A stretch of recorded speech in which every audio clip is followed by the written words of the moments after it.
All right, I got one head that's going to need to be moved. It got set just a little bit too close to the driveway.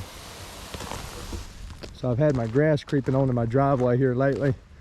And what we're going to do today is weed eat down this string line. And then we're going to come through with Roundup and get it killed off. When I'm mowing real low, if I run over with my mower, it actually sucks these rocks up. And I don't want them to hit my mower blades and dulling them. This is a Stihl 131R. It's one of the biggest commercial weed eaters that Stihl makes. I've got a few different attachments for it. This is just a regular weed eater attachment. The head that you see on the end here is the attachment that I got for it that I've been trying out. Mainly bought it for my edges of my landscaping beds, and I'll talk a little bit more about that when I do a video on edging. But for the most part, a regular weed eater will do just fine on this. The idea here is just to stay right on this string line, maybe just a little bit off of it so you're not moving it in, and just run down through there, give you a nice hard line.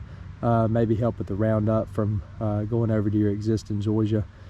I always want to shake your products up before you use them. This is the glyphosate we're going out with today. A lot of people will call it Roundup as a generic term, but really the only thing you care about is the active ingredient, glyphosate, and I always use the 41%. This came from Tractor Supply. It's Farmworks brand. I've used the Ranger Pro before. I've used the Lesco before. They're really all the same as long as it just has that one ingredient in it. If you go to big box store and look at the Roundup products, a lot of times you'll get an extra ingredient in it that might have a quicker burn down. But you want to be careful with those because sometimes they'll leave a residual in the soil. I like this one because it's only going to kill what it touches, and it pretty much has to be green leafy material for it to kill it. I'm just using a fan tip nozzle today. It's an XRC T-Jet 8008. I'm going to hold my nozzle about 30 degrees towards the driveway. That way when the spray pattern comes out, it will actually go down into this ditch, and that will keep me from spraying back into my grass. There's very few products out there that you mix ounces per gallon versus ounces per 1,000 square feet. We're going to go out with 3 ounces per gallon of water. I've got a 4-gallon backpack sprayer, so we're going to have 12 ounces of glyphosate in this 4-gallon backpack sprayer. When you're mixing herbicides like this, it's almost always the exact same order. You put your water in your tank, fill it up to at least halfway or so. Then you want to put your herbicide in, and then you want to put your surfactant in, and then you want to finish off the solution with water.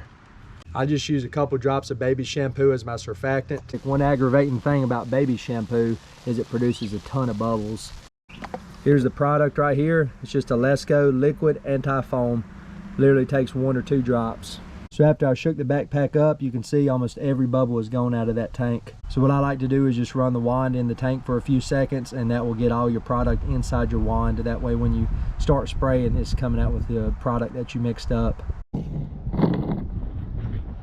Now we're going to come down through here with a little bit of Roundup and kill that section of grass that's on the left-hand side of my line. And then once it dies off pretty good, I'll bring the power rake over here and get the gravel nice and fluffed up, and you'll never even know it was there.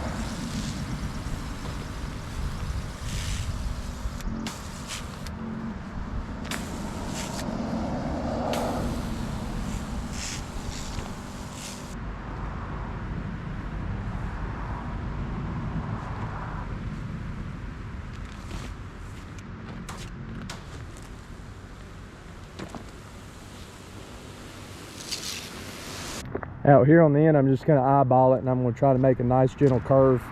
Try to match the other side the best I can. This is an area I sprayed a couple weeks ago with the string, and you can see it went pretty well in a straight line. So I wouldn't worry too much about it creeping through your rhizomes and stolons back into your good grass.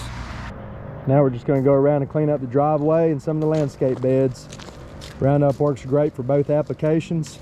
This is the correct way to spot spray.